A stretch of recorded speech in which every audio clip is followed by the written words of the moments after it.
Hi, everyone. I'm so thrilled to be here today to speak with you on my research that looks at parallels between addictive substances and ultra-processed food.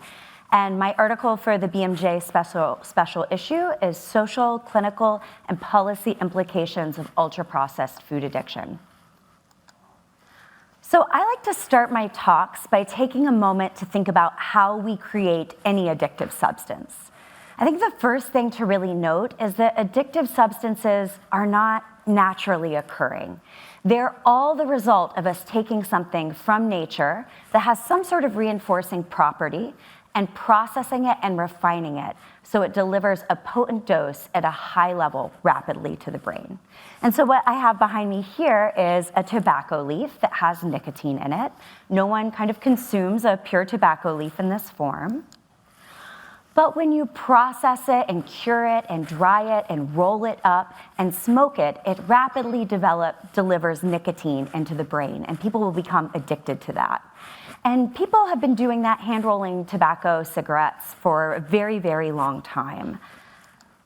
But in the 1880s, our technology advanced and the industrial tobacco roller became available.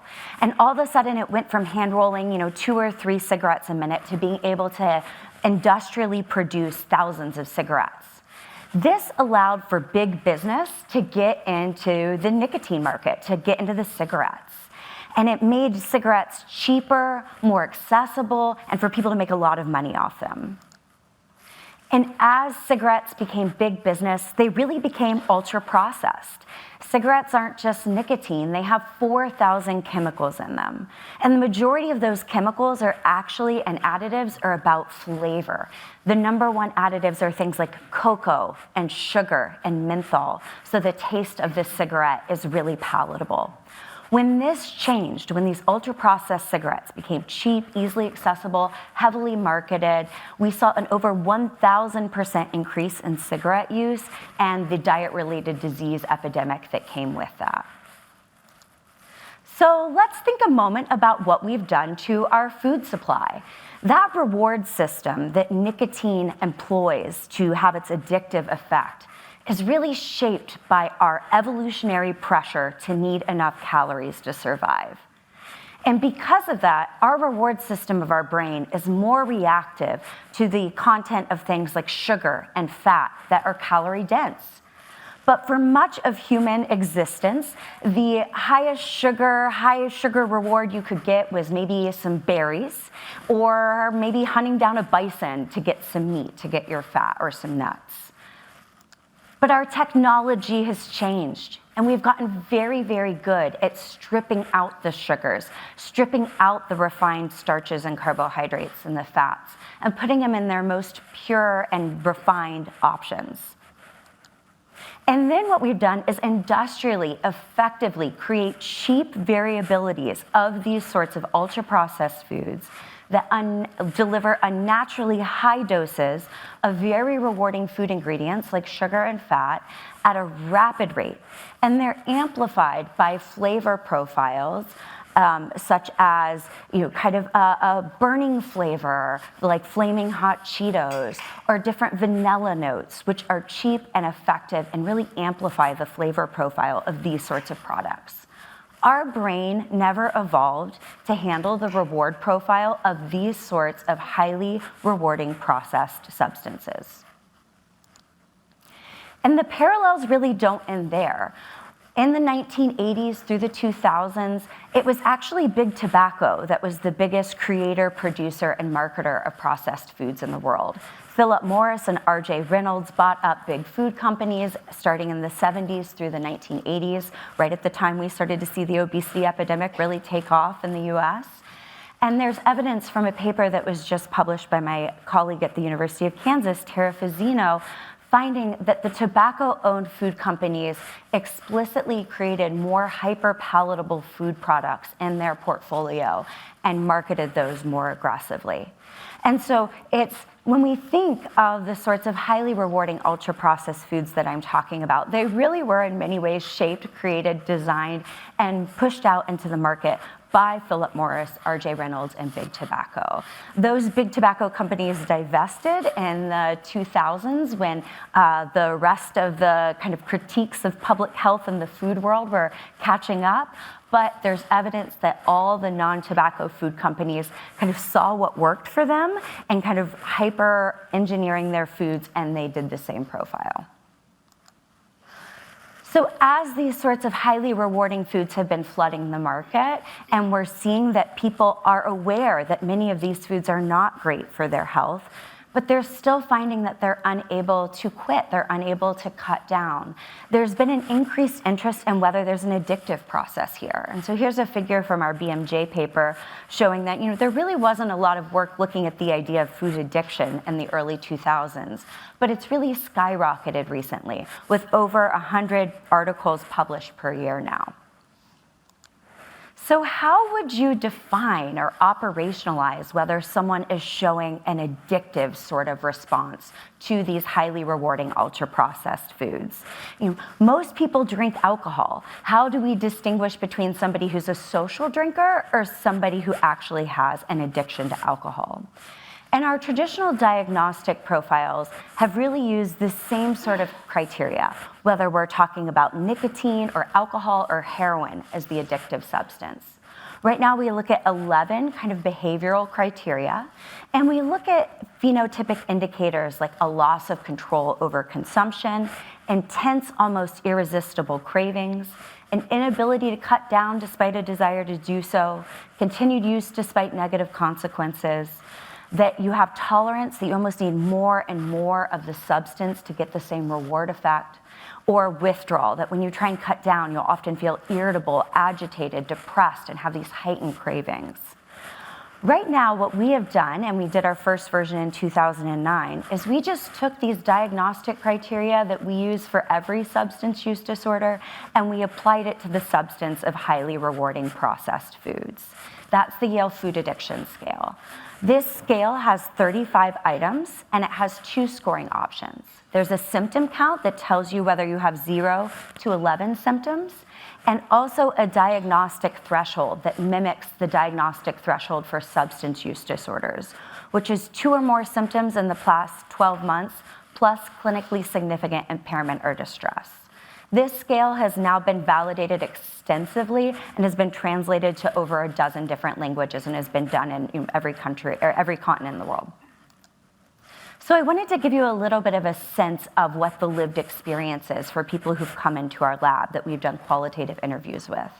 This individual had severe food addiction, and they said, I can't even be in the same room as Krispy Kreme or any type of donuts, because I will finish a dozen all by myself.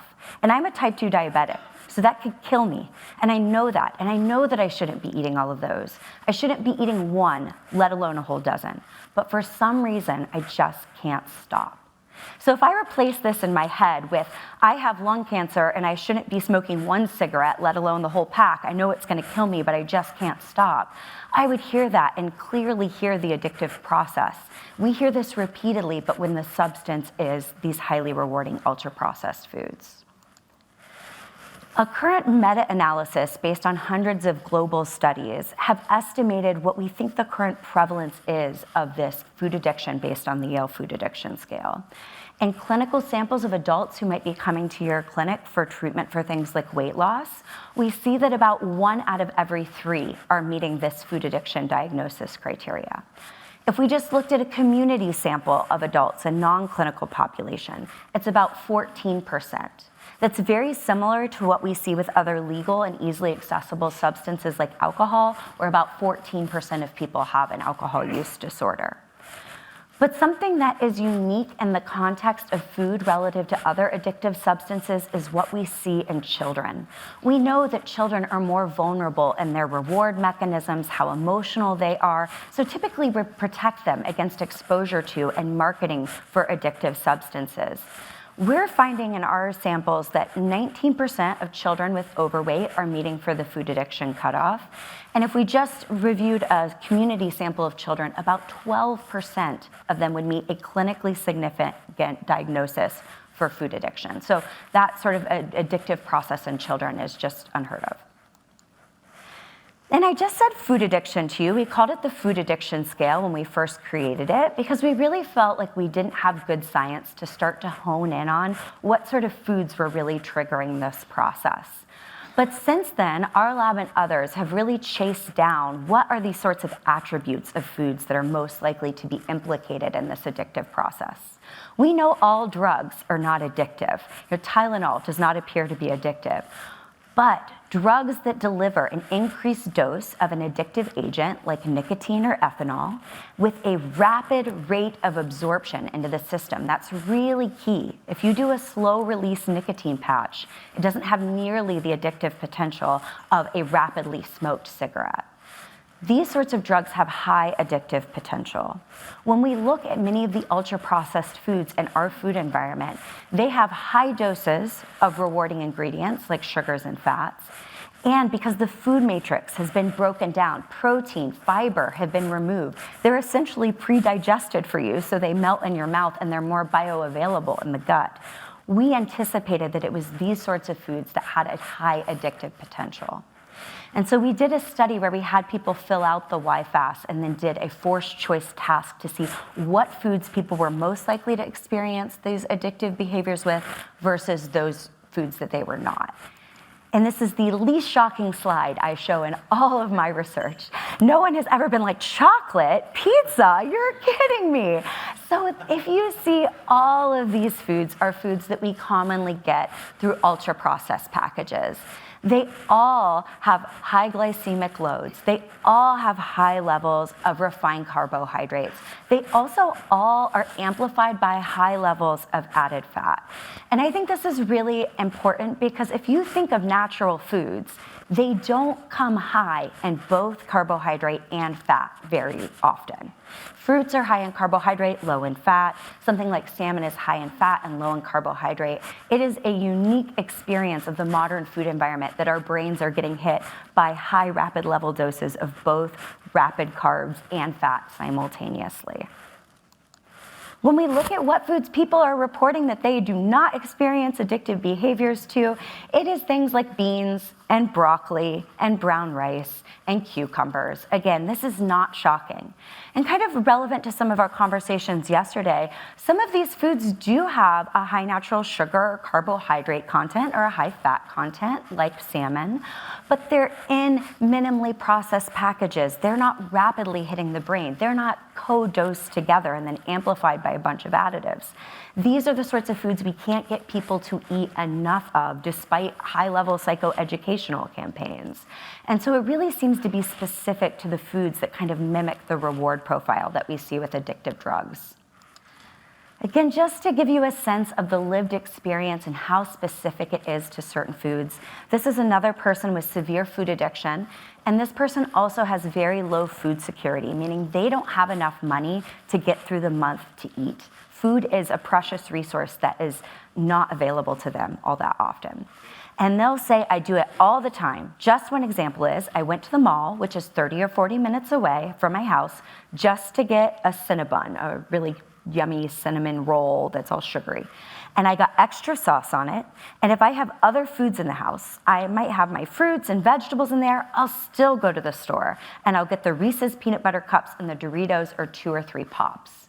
So this isn't about food generally. The fruits, the veggies, they're available. This person doesn't have a lot of extra money for food, and they're driving 40 minutes out of their way to get the specific fix of the highly rewarding ultra-processed food. Why might that be? Dr. Alex DeFelice-Antonio and Dana Small, and Alex is a co-author on our BMJ paper, have done a beautiful job mapping the gut-to-brain axis. And both fat and carbohydrate appear to have direct lines where they go and communicate with the striatal dopamine center in the brain. The striatal dopamine center in the brain is really associated with motivational drive, and it is the brain region that all addictive drugs converge on, a release of dopamine in the striatum. both fat and sugar are converging on the same neural reward center. But one of the big critiques of this ultra-processed food addiction perspective is, have you really identified an addictive agent? Like, we get it, tobacco is complex, but we know it's nicotine, which you can see the chemical signature for here. We know alcohol is complex, it gives you calories, but here's the chemical signature for that. Have you really identified an addictive agent in the context of these complex ultra-processed foods? And I would say there's nothing magical about the chemical signature of these addictive agents of nicotine and ethanol. What they do is they're just effective at activating the striatum, the reward centers of the brain, beyond what is the baseline normal release of dopamine. What we see here in animal models is that nicotine and ethanol release dopamine about 150 to 200% above baseline when they're consumed by an animal. And so they're powerful, and they're making this shift, and they clearly trigger an addictive response. Well, when we look at animal models of dopamine release, and we look at sugar, when we look at fat, when we look at ultra-processed foods, they actually release dopamine in that mesolimbic dopaminergic pathway to the same magnitude of about 150 to 200% above baseline. So yes, these foods are capable of activating dopamine release in a magnitude that really mirrors what we see with addictive agents like ethanol, like nicotine, and sugar and fat delivered at unnaturally high doses rapidly into the system are the most likely candidate for the addictive agent. Now, we need more research. At this point, we still don't know at what dose and at what level of intake nicotine can cause an addiction. If we waited till we knew that, we still wouldn't have any regulations on nicotine. These substances are complex, and we need to dive into that to have more specificity to guide it, but it's clear that these substances are powerful on the reward system. And when it comes to this idea, there's real social justice implications. Again, I showed to you earlier that big tobaccos played a big role in shaping our modern food environment. And there's evidence from Laura Schmidt's group at UCSF from uncovering the tobacco papers as part of the lawsuits, that when they bought the foods, they very clearly took their goals and their approaches that they had honed in tobacco and applied them in the context of their ultra-processed food holdings.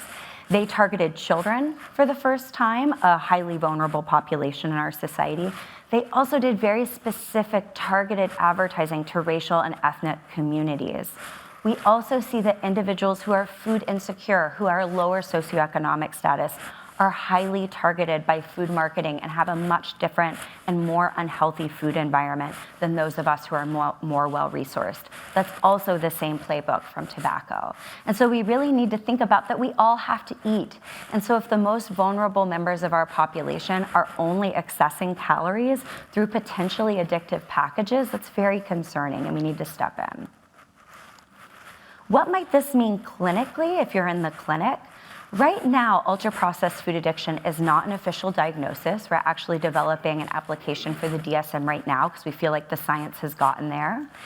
And this is likely a really important missing clinical need. Probably the closest thing right now is binge eating disorder. That only has a prevalence rate of 1% in the population. And if you remember, in adults, food addiction's 14%. That means we're missing 13% of the population. Addiction isn't just binging. Think about smoking, chain smoking. They never binge, but they're highly addicted. So we need to think about this diagnosis to get people care and treatment.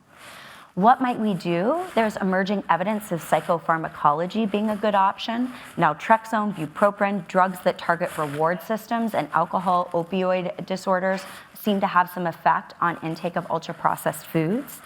And also the GLP-1 agonists that are currently working for weight appear to have an impact on alcohol intake. So I think we'll see some more evidence coming out there. There's also psychosocial treatments in the context of addiction, like 12-step, motivational interviewing, cognitive behavioral treatment, harm reduction, that could really be focused more in this world. But in my final slides, I want to remind us what we know about addiction epidemics, and that's that we've never been able to treat our way out of those. When we see the opioid epidemic, when we see the tobacco epidemic, it wasn't treatments that started to turn the tide, it was policy.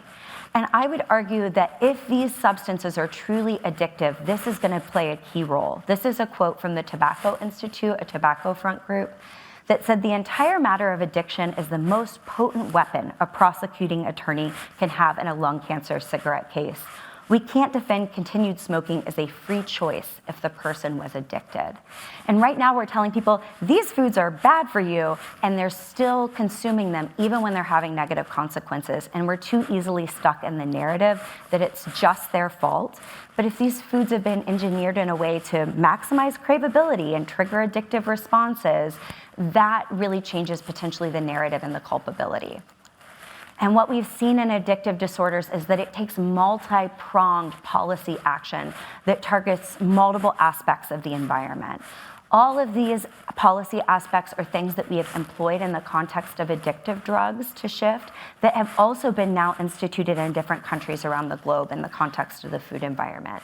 That's things like taxes, front-of-pack labeling, a voluntary mandatory or a voluntary reformulation of the product, something like reducing the refined carbohydrates in these products, and marketing restrictions, particularly to children, so they don't get hooked before they've even had a time to drive.